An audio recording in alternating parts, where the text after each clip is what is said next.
Hello guys! Magandang hapon sa inyong lahat. Ito si Mike Padua. Nakatuloy tayo sa pinaka-latest update. Ito po ang ating weather analysis ng araw po ng Miyerkules hanggang Biyernes, Hulyo 3 hanggang 5, 2024. Ito po ang ating Tagalog version. Pinaglilingkod sa inyo ng Typhoon 2000 at ng Naga College Foundation, isa sa mga pinakamagandang educational institution dito po sa ating Rion Bicol at sa Naga City. At bago tayo magsimula, gusto kong pasalamatan ang ating partners, ang Aboitiz Power, Bank of the Philippine Islands Sustainable with You. Yung interested, click lang po ang link dito. Or kapag kayo po ay nanonood sa Facebook channel, meron pong link doon sa description patungo sa BPI Sustainable with You.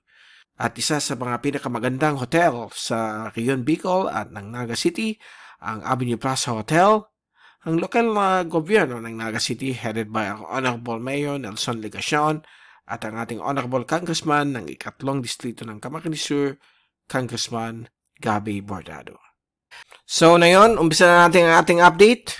Ito ang fast animation na galing po sa University of Wisconsin Tropical Cyclone Page, CIMSS.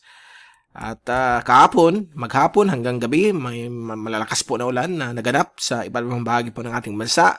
Dito sa Bicol, mula tanghali hanggang alas 6 ng gabi, ay may mga ulan pong naganap sa iba't ibang parte po ng Rion. At ito po ay dahil po sa surface trough na dumaan at kasalukuyan, ito po ay nag-reform dito sa may West Philippine Sea. Wala pa naman pong any tropical cyclone development o LPA.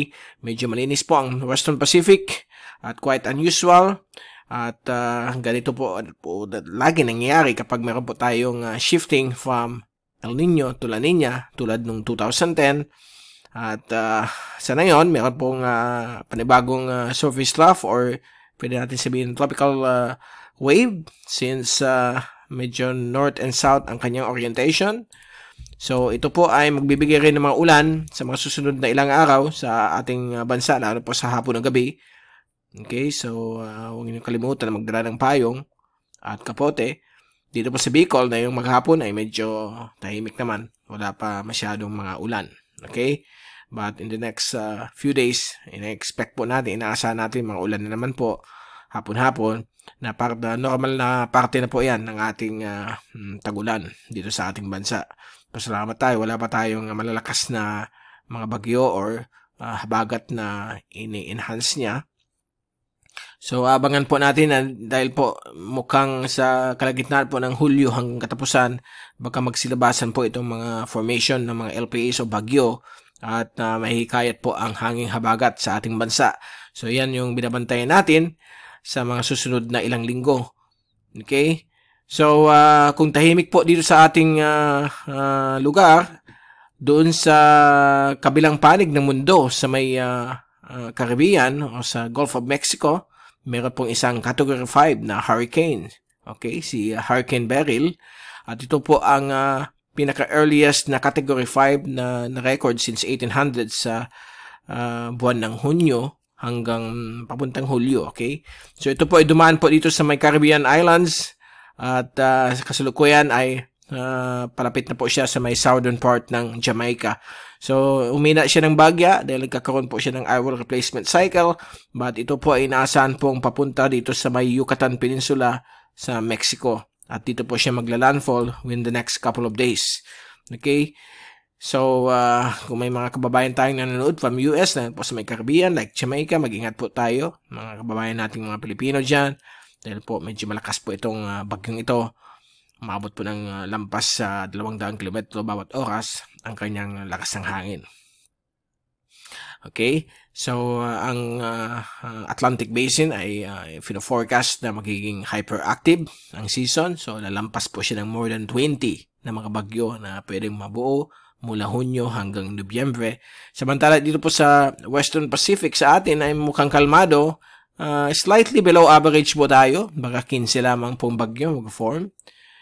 Okay, dahil po sa shifting natin from El Nino to La Nina. But inaasahan natin pagdating ng Burmans, maghanda rin tayo. Dahil po baka similar tayo sa 2010 o 2020 na magkaroon tayo ng mga bagyo na naman po.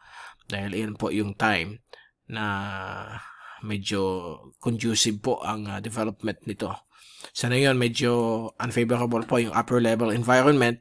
But once na maayos po ito naturally ng atmosphere dito pa sa Western Pacific. Mukhang hopefully hindi naman po tayo tamaan, okay? So yan po ang latest. Kaya kung titingnan natin yung zoom in satellite animation sa ating bansa, mukhang napakainit po sa area po ng Bicol, Visayas at Mindanao, but later on this afternoon may mga thunderstorms na inaasahan sa iba't pang bahagi po ng ating bansa. Ito po yung binabantayan po nating tropical wave na most likely ay tatahak po dito sa may area na ito. So we expect may mga ulan na naman po tayo dyan hapon-hapon. Kaya makikita natin mamaya sa ating forecast sa ulan na talagang tag-ulan na talaga. Okay? So ingat lang po sa mga kidlat at sa mga posibleng mga maliliit na buhawi o yung mga maliliit na yelo o yung hailstorm na pwedeng bumagsak galing po dito sa mga thunderstorm clouds. Okay? Kahapon, nagdadrive tayo, nakita natin yung kidlat sa harap natin. Pero malayo naman, mga 3 kilometers o 5 kilometers away. Okay. So, yan po ang day-to-day effect ng localized thunderstorms. So, take all necessary precautions. At sa ating wind forecast, walang pagbabago. Tahimik naman po hanggang sa darating pong Sabado. Okay. Mostly easterlies po dito sa may Eastern Luzon. At southeasterlies dito sa may Eastern Visayas at Eastern Mindanao. At halos wala pa rin po tayo nakikitang tropical cyclone development. Although sa nakalipas na 24 oras may pinapakita ang American model na back-to-back na storms na pwedeng tumama dito sa Northern Luzon, but nawala na naman na yun sa latest run nila. So, uncertainty niya ay medyo mataas pa rin.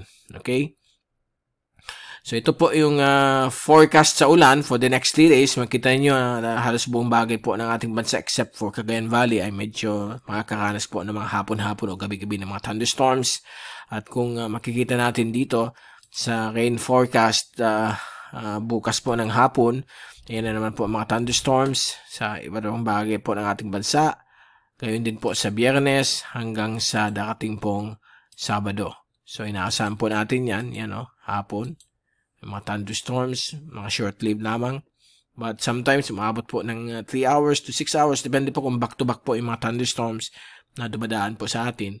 Kaya yung sinabi natin, mayroon papalapit na tropical wave na lalo mag-i-enhance itong mga localized thunderstorms po sa lugar natin. At pagdating po sa alon for the next 3 days, mula Huwebes hanggang sa Sabado, inaasahan pong hanggang 1 metro lang po ang alon dito sa may East Philippine Sea. Kalmado naman po hanggang sa 0.3 meter dito sa may kalagitnaan na karagatan ng ating bansa.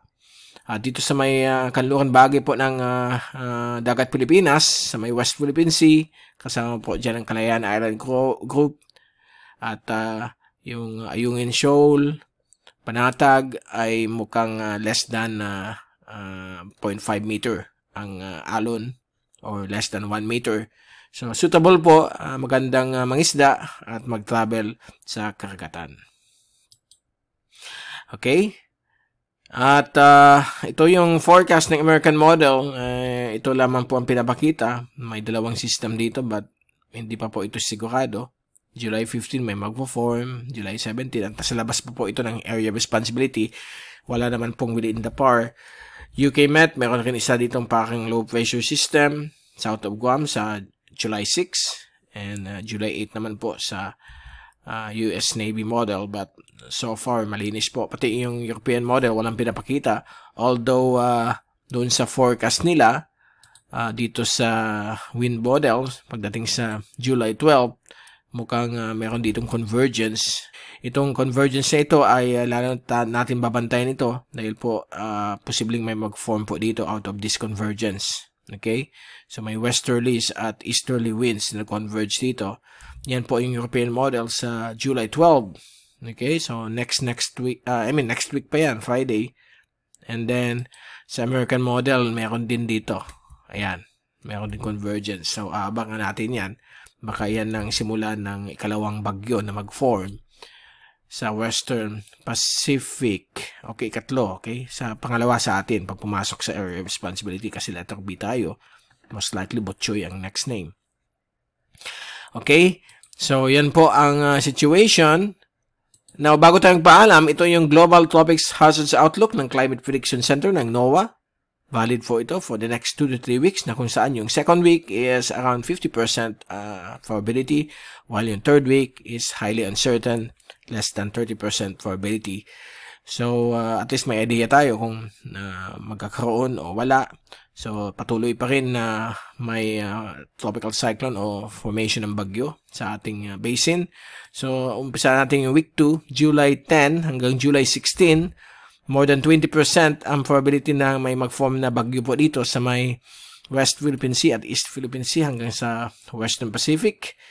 Tapos yung kanyang above average rainfall ay more than 60% ang probability niya. Okay? So, yan po ang week 2. So, nasa 50% ang accuracy nito. Hindi pa natin sure kung matuloy o hindi. While yung week 3, which is highly uncertain pa rin, magkakaroon daw ng more than 40% ng tropical cyclone formation, okay, dito po sa may West Philippine Sea at East Philippine Sea. While sa buong Western Pacific ay, the western side ng Western Pacific, sa may Guam area hanggang sa may coastal area ng Vietnam, nasa more than 20% ang tropical cyclone formation. At sa ulan naman po is more than 60% na above average pong ulan dahil po sa mga thunderstorms o yung pag-activate ng hanging habagat kapag may mag-form na bagyo o low pressure system dito malapit sa Pilipinas kasi yun po ang magti-trigger nitong hanging habagat para maging aktibo sa ating kapuluan. Okay, so hindi pa po yan sure.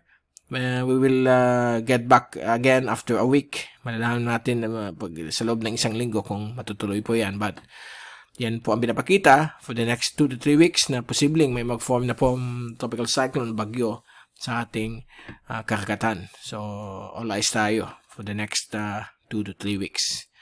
So, dyan muna natin tatapusin ang ating update at babalik ulit tayo na yung weekend para sa panibagong update. Mula sa Typhoon 2000, ito si Mike Pado ng papaalam. Mag-ingat po tayong lahat. #WeatherWiser.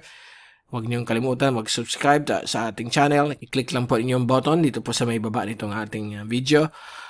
At i-follow ating Mr. Typhoon YouTube channel page.